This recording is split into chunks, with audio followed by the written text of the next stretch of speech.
ESPN time now for First and 10. Skip Bayless here, and Jalen Rose, our NBA analyst, is back with us. Okay, you got to warm up against Stephen A. last night. This is the main event. I'm ready. And me and Dana, we look good together. We both wearing our pink. That's right. Is this a Michigan thing again? Always is. I had Jamel Hill here yesterday. Jalen, that's what I always bring in. When I think of Michigan, I always think of pink. Wow. I guess you won't be coming to the 313 anytime. I hope not. Or the 517 or any of those area codes out there. All right, let's talk about the Giants and Patriots game coming up. We just heard about some of the preparation that the Patriots are going through, same as always. The Giants don't have anything to play for in this one except to maybe be spoilers. So should the Giants play their starters the whole game? Absolutely not. If I'm Tom Coughlin, I make this week a dead solid bye week, Jalen, because I wouldn't play a single one of my key players one single snap. And for sure, Plaxico, Brandon Jacobs, they're watching this one from the whirlpool. I even take Eli Manning. I stick him on the sideline with the clipboard so he can rest his battered body and psyche that he takes so much heat from those Giants fans. And I'm going to rest my offensive line, my defensive line. I'm even going to start some guy named Guy Wimper at offensive tackle. You ever heard of him? No. That's who would play for me on Sunday. You're the New York Giants. You're 10-5. Why don't you come out and just let your hair down? Let Eli Manning drop back and do a Tom Brady, throw 50 passes, get his confidence, build this team up so now you go into the playoffs with positive momentum. You have OC on defense, you have Strahan on defense. Make life tough for Tom Brady and try to be the team to what end? Try to be the team that beats the New England Patriots and not allow them to go undefeated for the regular season. Okay, are they playing for anything this week? Yes. No, not anything. You're a professional. You're playing for pride. You're playing for your fans. How about your mental set of going schedule? You don't set a good precedent for your team to back into the playoffs. This team just won 7 straight road games. It has absolutely zero to prove, especially at home at We Hate the Giants Stadium, where all those fans despise this team. How about the competition, though? How about going up? What would that do mentally for this team going into the playoffs if they beat the Patriots? The only I got a gift from above. I got a virtual bye week going to Tampa Bay, where I think I can win this game against Tampa Bay. What have the Giants done to deserve a bye week? If you're their coach, if you're their coach, they're in pass this week. They're out there getting ready for a game like it's a playoff game. Because you know what? When you get to the playoffs, that's a new season. You got to be ready to go. Okay, I earned my bye week in Buffalo last week in a game that everyone who sat in your seat said that the New York Giants would lose, and I said they would win. They earned it by beating a pretty good team in Buffalo and a very fired-up team with Kevin Everett coming back. And they're down 14-0 on the road. You earned a Sunday off. Talk about the mental preparation to go into a game and finally beat the New England Patriots. If you Eli Manning, you able to throw for 350 yards, throw for 4 touchdowns, he'd be ready to go in the playoffs. You bag him into the game, sit him out there, throws for 50, 100 yards, maybe 1 or 2 interceptions. That's not the way you want to go into the postseason. But do I want to get people hurt? No, that's idiotic. You don't play to get hurt. You play to win, like Herman Edwards. They were playing to win yesterday on Christmas Day in the NBA. As we move on to our next topic, Kobe Bryant and the Lakers finally get a win on Christmas Day. They've lost 5 straight on Christmas Day. He actually got some help from his teammates. Andrew Bynum, a career-high 28 points in this one. Is Kobe now happy that he's in L.A. and happy he's still a Laker? Kobe's ecstatic to be in L.A. You know why? Because he decided with his no-trade clause that he was not going to trade the Los Angeles Lakers this year, and it worked out to perfection. Yep. He's trusting his team. He's passing the ball. He's allowed Bynum to grow into a go-to guy, a double-double waiting to happen, a 20-year-old. They get Lamar Odom back from injury. They get Trevor Ariza in the trade. Now they solidify their starting lineup. The Lakers are beating the Phoenix Suns, who are in their division, and eliminated them for the playoffs the last 2 years, twice this season. The LA Lakers are for real, and Kobe Bryant knows he can always turn it on come playoff time. Okay, do you think deep down right now Kobe Bryant thinks I can win the championship this year?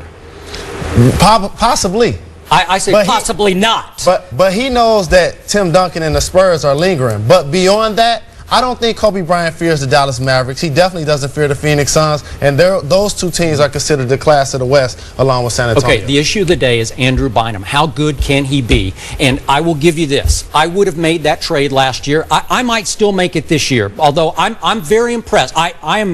I'll admit that I'm a little wrong about this kid because he's come along way faster and been way more aggressive and way tougher than people told me he was who scouted him in high school. His body looks better. But I think we're all overreacting to the moment because we're a prisoner of what we saw yesterday against a team you and I have talked about is very flawed in the Phoenix Suns because they're not very tall and they lack inside muscle. So he had an open season yesterday going to the basket. In the NBA, when you watch the league, understand the center position is probably the weakest position in the NBA. Yeah, I got a 20-year-old dominant center that's getting worked out every day by Kareem Abdul-Jabbar that's progressing. You keep that guy. Now the Lakers have something to build on. And by the way, they have Kobe Bryant, the best closer in the game. They're going to be a tough out. Okay, but is Andrew Bynum going to be a superstar in this league? I think so. Why not? I don't. Why does he can't have to be a superstar in the league? I mean, that's what we're talking about here. No, but does he have to be? Does he have to? Can he be that role player that he needs? I think he'll be an all-star. Okay. I definitely think Andrew Bynum will be an all-star. Is he going to be Tim Duncan? Who's going to be Tim Duncan? I'm just asking. You're the one who doesn't like. Four-time Skip, you're the one who doesn't want the comparisons. You don't want him. You don't want the Jordan comparisons. Why would you want a Tim Duncan? You say don't compare every guy who comes into the league I never to Michael said Jordan was Tim Duncan. No. But what I'm saying is you're going to make a comparison. If you're saying don't compare every guy who comes, don't compare. Okay, but Tim Duncan is still playing right now, and he's going to play for about 5 more years. Why compare a guy to that? Andrew Why Bynum does is he have to getting be it done. that? He had a career high points, 28 yesterday, 11 for 13. Their supporting cast, the Lakers have one of the top benches in the NBA in scoring and a lot of different categories. That's what the Phoenix Suns Let's do talk not about have those a bench. supporting casts right now. The Lakers or the Cavs? Both teams got the wins yesterday. Who has the better supporting cast? Is it LeBron with his Cavs or Kobe Bryant with his Lakers? Here we go again. And obviously, for the record, as you know, Jalen, I get sick and tired of people blaming LeBron's obvious flaws on his supporting cast. But I will say this. I believe that in the Eastern Conference, that LeBron's supporting cast is a little better than Kobe's is in the Western Conference. And I believe that Kobe is making his supporting cast better this year than LeBron is capable of making his supporting cast because for the first time in Kobe's career, he went Brett Favre. They're doing the same thing, one in Green Bay, one in Los Angeles, because Brett Favre effectively gave up this year. He sort of waved the white flag and said, I'm not going to try as hard. I'm not going to try to do it all anymore. In fact, I think deep down they were both trying to expose their supporting cast, and in doing so, they involved their supporting cast. Kobe gets his guys involved. He's going to Andrew Bynum. He's using people. They're running a rhythm offense, while in Cleveland, it's still LeBron, dribble, trying to create, and everybody else stands and watches LeBron, which is hard to watch. Let me tell you what Kobe Bryant has done. He's recreated himself with a young team. We looked at Kobe Bryant as being a selfish player. Shaquille O'Neal, we all blamed him for running Shaq off. Now he's allowed these young players to grow. He's playing with them. They're growing into themselves. He has Derek Fisher back, who he trusts. Andrew Bynum, as we mentioned. Lamar Odom is a triple-double waiting to happen. He has Phil Jackson sitting on the bench. That's a part of his supporting cast, too. I'll buy that. I'll give you that one. And being a 3-time champion himself, he's still going to win a scoring title, and they're still going to be a great team. Okay, but I still say these players are underrated on LeBron's supporting cast because Larry Hughes, in his first game back against Indiana, when LeBron decided, because he was coming back from being a facilitator, to just let him come off picks like Larry Hughes can do, scored 36 points on 13 of 17 shots. That's what he could do if you involved him in the offense. Ilgauskas is 7-3 with touch. Varejao is a demon on the boards. Drew Gooden is a 6'10 horse on the boards. Their Sasha is better than LA's Sasha. That little Daniel Gibson can just shoot the eyes out of it, but he doesn't get to shoot very often because LeBron's shooting too much. The Lakers supporting cast, besides Fisher, though, they're young players. So when they come in, they bring energy, they bring enthusiasm, they bring excitement, they light up the building. When Jordan Farmar comes in, he comes in to play defense and bring energy. Okay, but that's what the Cleveland Cavaliers don't have besides. But just a month ago, Jalen, I'm hearing from all the analysts on this network, Kobe just doesn't have enough help. Well, now he's utilized. He's such a great player. He's making his help better right now. When you're the best player in the game, it's your job to make the guys around you better. And that's what Kobe Bryant has done. And that's what LeBron James has not done. All right, that's a great start there. That's going to do it for first down. We are just getting started, though. Coming up in second down, the Giants may be looking to take down the perfect Pats, but are their fans giving up too easily? Skip and Jalen will weigh in on an interesting story out there. Right now, we want to get your take. Amy Nelson is taking some of your emails, and people are talking about Kobe already. Amy, what have they had to say? They're saying that Kobe's going to be a Laker for life, Dana. Then they're saying that he's going to be traded next year, or maybe even ask for a trade later this season.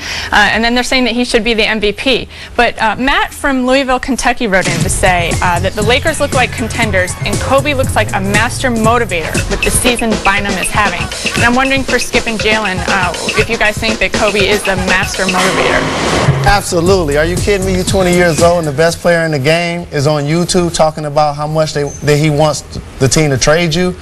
That young fella was in the gym lifting weights, training every day, getting ready. So you think there was method to the madness? Because I think Kobe was just speaking right from the heart because he despised this kid last year. Couldn't stand to look at him. He was speaking from the heart, but was it a motivation tactic that worked? Absolutely. When has Kobe ever done that? He's done it all season. Oh, come on. Okay, Amy, you got a little more for us? Yeah, well, I just want to let everyone know to go to the front page of ESPN.com, click on Your Take, and you guys at home must be hanging out, still playing with your Christmas gifts, so